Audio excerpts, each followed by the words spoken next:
I want to thank you all for coming tonight. Thank you, worship team. Thank you, DeAndre. No, he gets special. He's a drum. Do I need this mic? Yes. Who says yes? Man. The singers.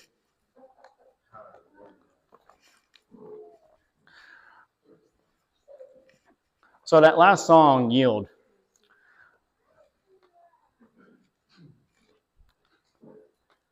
When you give yourself all away to the Lord, sometimes it's not easy. Sometimes he doesn't let you sleep.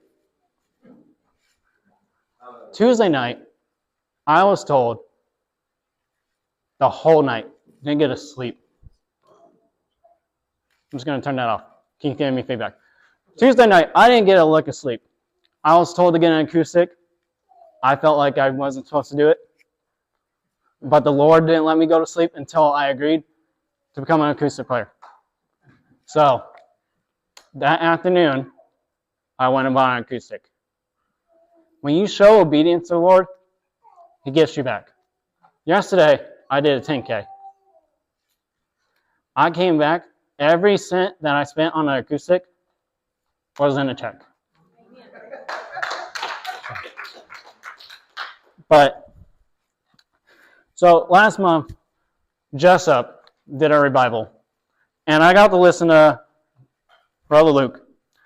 And he spoke really powerfully before his sermon about how the enemy likes to control our minds.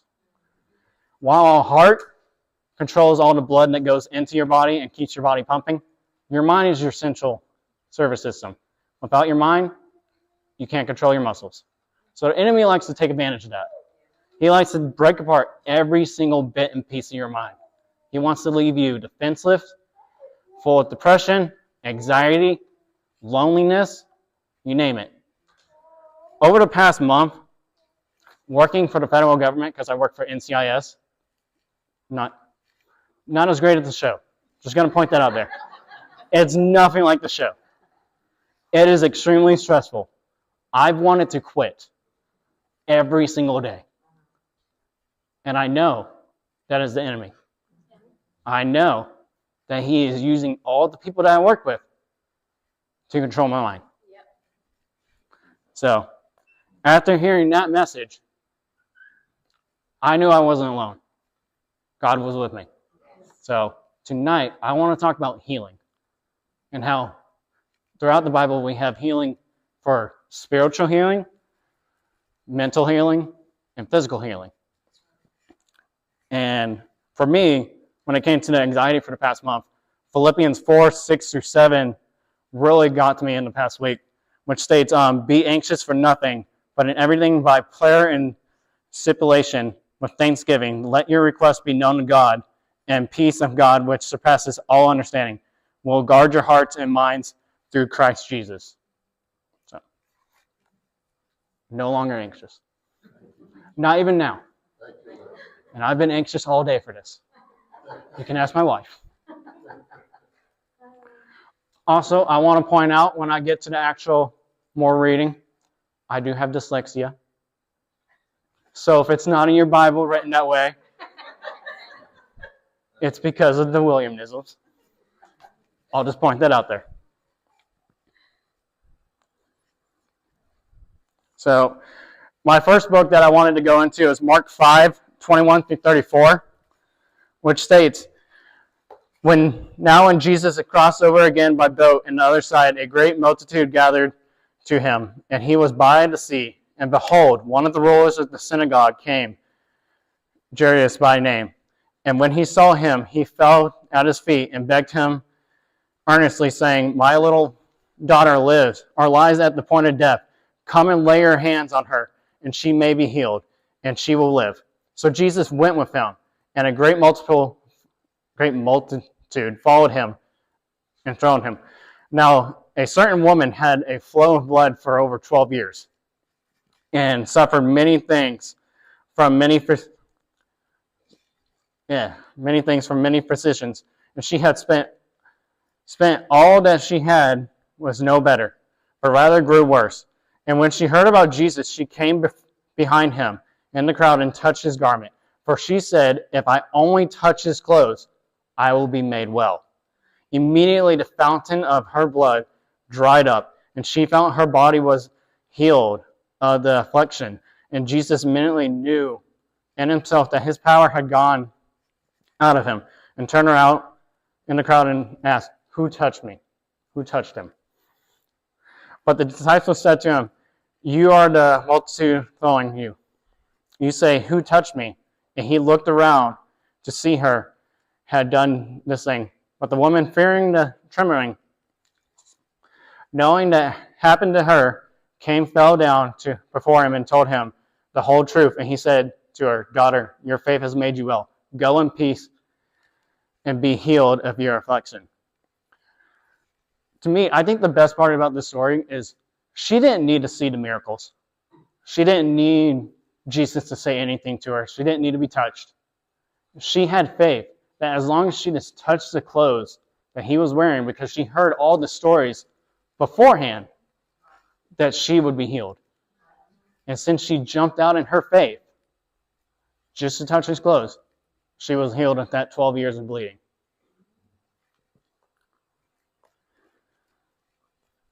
Another verse, or another book, is in Matthew 8:5-13. Now when Jesus had entered, I can't even say that word.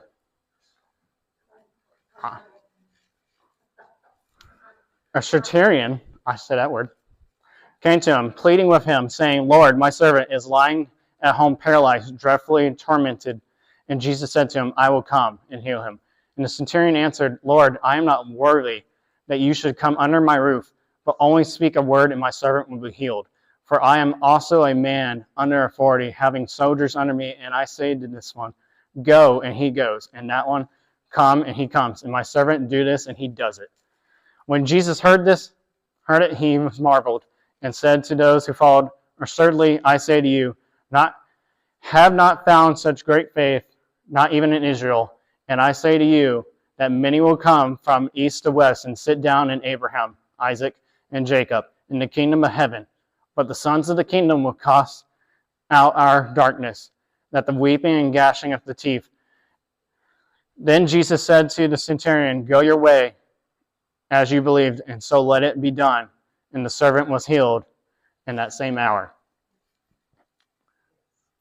Again, he didn't have to witness Jesus going to his house, touching a servant, and healing him.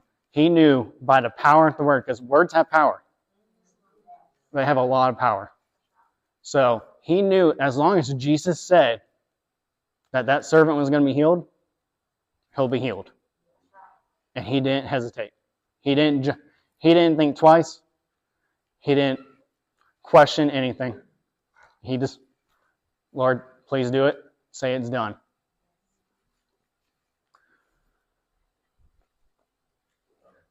And for my last book that I really want to touch on is John 9:1-7 or 11, which is the man that was born blind and he receives the sight. So now as Jesus passed by, he saw a man who was blind from birth, and his disciples asked him, saying, Rabbi, who sinned, this man or parents, and that he was born blind?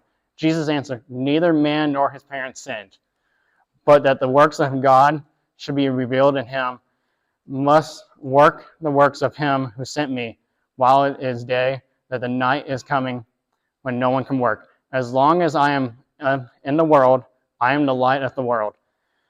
When he said these things, he spat in the ground and made a clay with his saliva. And he anointed the eyes of the blind man and told him to go wash his face in the pool. And so the man went and washed and came back seeing. Therefore the neighbors and those previously had seen that he was blind, is this not who sat and begged? Some said, this is he. Some others said, he is like. He said, I am he. Therefore they said to him, how are your eyes open? And he answered, a man called Jesus made clay and anointed my eyes and said to me, go to the pool of Siloam and wash. So that So I went and washed, and I received sight. I really like this portion, or this story of healing, because it showed that there was many different ways that Jesus healed. No one would have thought that just picking up some mud and smearing it on someone's face could be healing. In fact, this man, being a beggar, could have just been like, why did he just smear mud on my face? What is he doing to me? Instead, he took the prayers that Jesus gave him and he went and washed his face. He believed that whatever Jesus did to him would heal him. He didn't question it again. He went, washed his face, and he was healed.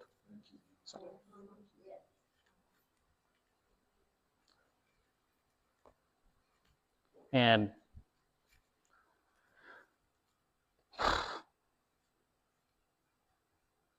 so,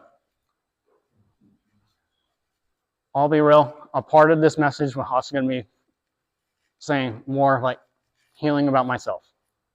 So, in a real world sense, not a real world, because the Bible's real. Not saying that. In a new age, healing never stopped. Jesus is still healing. So, because at the age of, I don't know what age I was, 25, I received LASIK eye surgery. Took my eyesight. Still don't have sight in this eye. Full 20/20 over here. However, it took my job. It took my identity. It took the ability to work out, the ability to be a submariner in the U.S. Navy. So to me, that caused major anxiety, depression, just migraines out the wazoo. However, I prayed for years.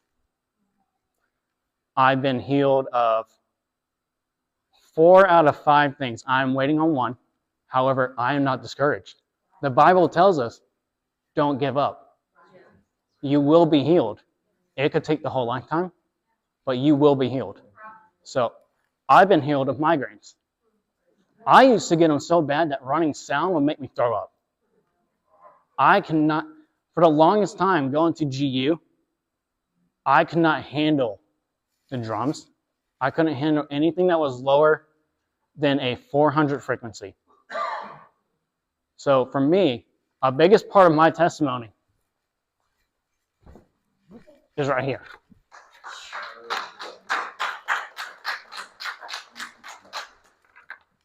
I will play this thing until I die.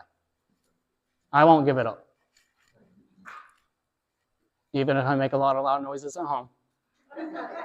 That can be okay with that. Another one,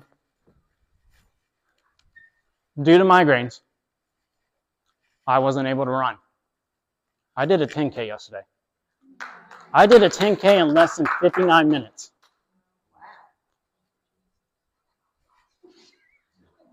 I don't want to.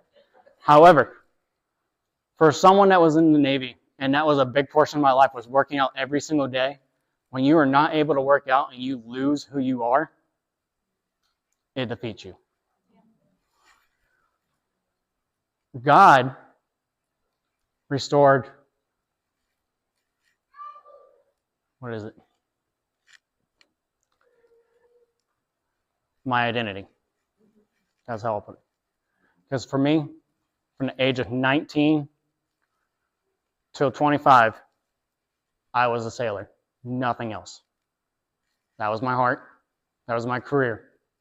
I lost my friends, lost my family. That was it.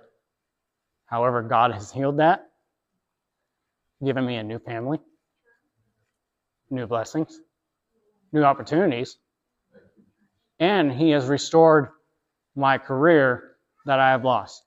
I may not be a sailor. However, I work with sailors. So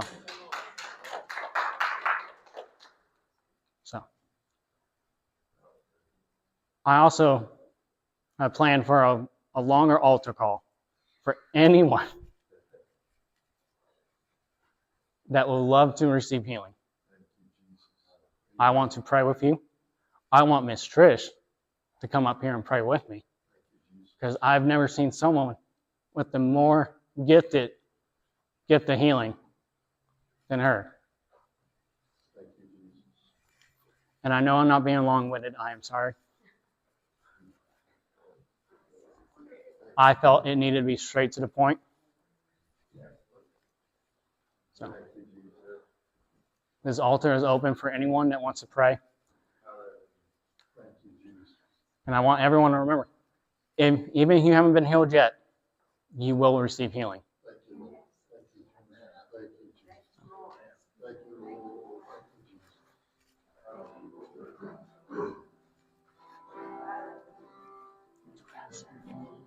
Too fast.